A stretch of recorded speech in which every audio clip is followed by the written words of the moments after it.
a WikiVidi documentaries production. Don't forget to like and subscribe. Enjoy. Chang and Eng Bunker. Chang and Eng Bunker were Siamese-American conjoined twin brothers whose fame propelled the namesake expression, Siamese twins, to become synonymous for conjoined twins in general. Widely exhibited as curiosities, they were two of the 19th century's most studied human beings. Born with Chinese ancestry in today's Thailand, the brothers were brought to the United States in 1829. Physicians inspected them as they became known to American and European audiences in freak shows. Newspapers and the public were sympathetic to them, but not immune to racial prejudice. Within 3 years they left the control of their managers, who they thought were cheating them, and toured on their own. In early exhibitions, they appeared exotic and displayed their athleticism. Later on, in a more dignified parlor setting, they would hold conversations in English. After a decade of financial success, the twins quit touring in 1839 and settled near Mount Airy in rural North Carolina. Integrating into the community, they became U.S. citizens, married local sisters, and bought slaves. They fathered 21 children, several of whom would accompany them once they resumed touring a decade later. The families lived in 2 separate houses, taking alternating 3-day stays. The twins became businessmen. After the Civil War they lost part of their wealth and their slaves. After they died at the age of 62, an autopsy revealed that their livers were fused in the ligament connecting their sternums. Many works have fictionalized the Bunkers' lives or used them to symbolize cooperation or discord, notably by representing the Union and Confederacy during the Civil War. Novelist Darren Strauss has written, "No definitive history of the twins' life exists. Their conjoined history was a confusion of legend, sideshow hyperbole, and editorial invention even while they lived." 1811-1829 Chang and Eng were born in 1811 in Siam. Their mother reportedly said their birth was no more difficult than that of their other several siblings. Their exact date of birth and details of their early lives are unclear. The earliest report on the twins assigns the birth month of May 1811. Their birth village is called Meeklong. A statue in the province of Samut Songkhram commemorates the twins' birthplace. Their father, T.I., was a fisherman of Chinese descent. He died when the twins were young, possibly in a smallpox epidemic that ran through the area in 1819. Their mother, Nok, raised ducks with her children's help. Their mother's ethnic origin is unclear. Varying accounts suggest that she was Siamese, Chinese, part Chinese and part Siamese, or part Chinese and part Malay. Chang and Eng were raised with Theravada Buddhism. Despite being joined at the sternum, they were lively youths, running and playing with other children.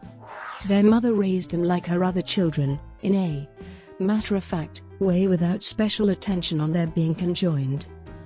The discovery of the brothers is credited to the British merchant Robert Hunter. Hunter was a trusted trade associate of the Siamese government who travelled with considerable freedom. In 1824, Hunter reportedly first met the twins while he was on a fishing boat in the Manam River, and the twins were swimming at dusk.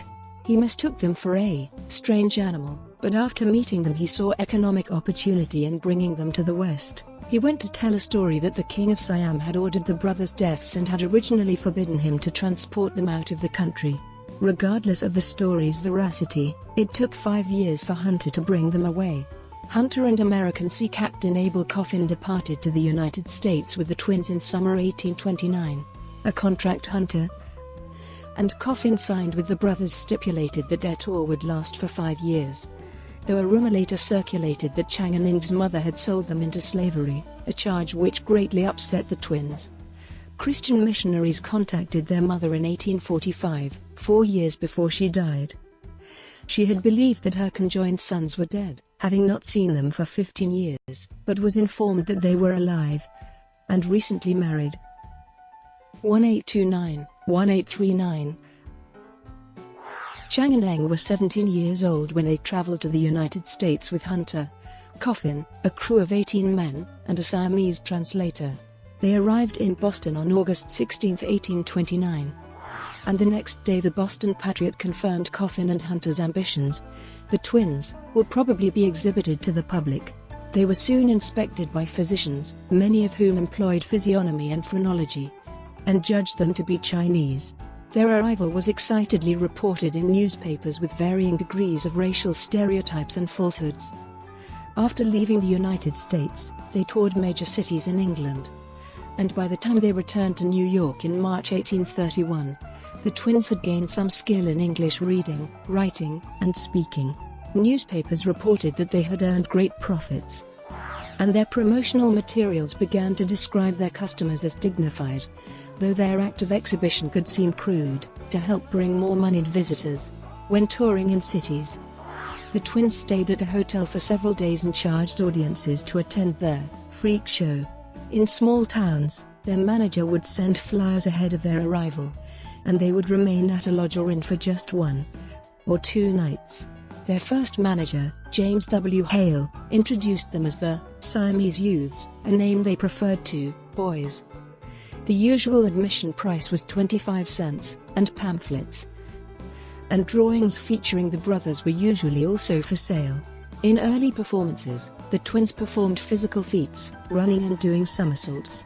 An emphasis was placed on their exoticness. They wore pigtails and dressed in Oriental clothing. Their performances occasionally featured swimming, playing checkers, and doing parlor tricks. Conflicts on tour. In summer 1831, Hale took the twins on a retreat in Linfield, Massachusetts.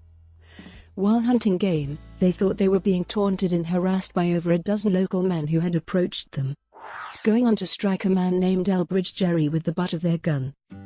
Gerry retaliated, throwing a heavy stone at one twin's head, drawing blood. The twins then fired at Gerry, though the gun was blank. The men ran off. The following day, one of the men pressed charges, alleging that the twins were at fault. A special court was convened, and the brothers were arrested for disturbing the peace and paid bond for good behavior. The Salem Mercury portrayed the twins as the victims of the Linfield incident. Other papers followed suit. 2 weeks after the event, Gerry published a letter titled, "To the Public," saying that the twins had provoked the violence. Hale became mad that the twins had gotten into a situation in which their public image could be slandered. He resigned as their manager in September 1831, and was replaced by a friend, Charles Harris. Hale counseled Harris. For example, he could avoid paying a Virginia exhibition tax through careful marketing. He was to call the twins' tour a business, not a show.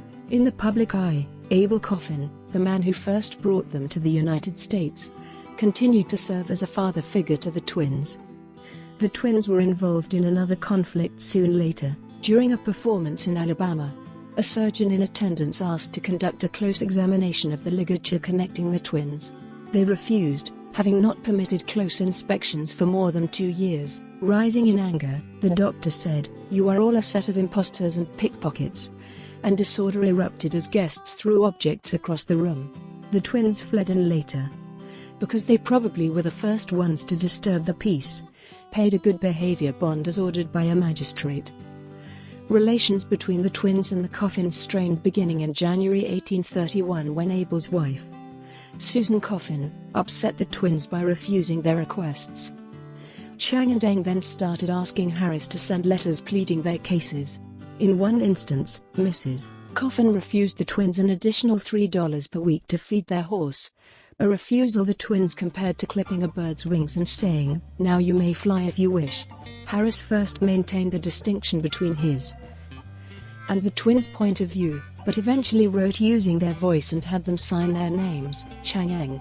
Abel Coffin left for Asia in late 1831 and planned to return to America by January 1832. After January passed, the twins' relations with Mrs. Coffin broke down completely, the twins regularly asking when Abel Coffin would return. They hoped to be free from commitment to the Coffins on their 21st birthday, as Abel had once promised. They also worried that, should he never return, they would remain in permanent limbo between contract and freedom. They began also to think that Mrs. Coffin was deceitful and greedy, as they learned of the Coffins' management practices. For instance, Mrs. Coffin had encouraged them to perform when they were sick. During one trip, the Coffins had paid full fare for themselves. but booked the twins into steerage, listing them as servants, and lied then to them when they were questioned. And the twins learned that Mrs. Coffin was willing to pay a higher wage only for a certain attendant, not the one whom the twins preferred. They jointly came to believe that Mrs. Coffin had misled me. Independent travel. Abel Coffin, upon returning to Massachusetts in July 1832, discovered that Chang and Eng were missing. Coffin accused Hale of exciting his subjects to rebellion, and after a chase he finally tracked down the brothers in Bath, New York. Hale later said Coffin told him he had met the twins, whoring, gaming, and drinking, and gave Chang Eng the damnedest thrashing they ever had in their lives. On the twins' desertion, Coffin simply wrote to his wife as follows: "We have had much talk. They seem to feel themselves quite free from me." The twins themselves did not immediately announce that they were in business on their own, nor did they much alter their public persona. However, they were now exclusively referred to by their stage name, the Siamese Twins, and they did change some parts of their performance, such as by wearing more American clothes, speaking English with the audience, and presenting themselves no longer as boys, but men. They also answered audience questions sitting in a formal parlor setting and hunted game in their free time. What had once essentially been their indentured servitude had changed to freedom. They were in command of their act and hired their own staff. Chang and Eng did not perform on their sightseeing trip across Western Europe in 1835-36, visiting Paris, Antwerp, The Hague, Amsterdam, and other cities. In 1836, Hale published a pamphlet about them titled A Few Particulars Concerning Chang Eng, the United Siamese Brothers, published under their own direction, positioning the twins as upper class, saying that in Siam, Chinese were elites. It reported, among other particulars, that a representative of President Jackson had visited the twins' mother. Traphill. The final setting for the Chang and Eng's On and Off 1829-1839 tour was held in Jefferson, North Carolina, on July 3 and 4, 1839. According to a family friend, their move to Wilkes County, in the northwest of the state, allowed them to engage in chasing stag and catching trout, to enjoy the recreation which they had desired to find far away from the hurrying crowds.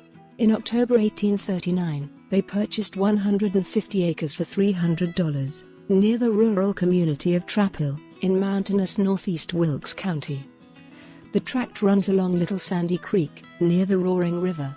They soon became well acquainted with members of elite Wilkes society, including James Calloway and Robert C. Martin, both physicians, Abner Carmichael, the county sheriff, and James W. Gwynn Jr., the county's superior court clerk. Charles Harris, their former manager, relocated with them, and he became the Traphill postmaster. The month they bought the land, the twins became naturalized citizens. Gwynn administered their oath of allegiance. Despite a federal law from 1790 restricting naturalization to free white persons, citizenship was a matter generally governed by local attitudes. A home on Chang and Eng's Traphill land was constructed in 1840. The brothers would buy foodstuffs from Wilkes slaveholders and trade dry goods with their neighbors. They also bought slaves and hired several women as housekeepers. The twins' first slave was named Aunt Grace Gates. Prosperous from touring, they displayed their wealth through elegant house decorations. By the early 1840s, their property was the third most valuable in the county at $1,000. Settled, they planned to stop exhibiting for good, content to live in Traphill. The Whig Party newspaper Carolina Watchman of Salisbury called them genuine Whigs, and the Boston Transcript reported that they were happy as lords. In 1840, a profile of the twins in the Tennessee Mirror made clear the twins' intentions to marry. Many newspapers regularly joked about this, discouraging their marriage not just with objections over the twins' deformity, but also because of their race.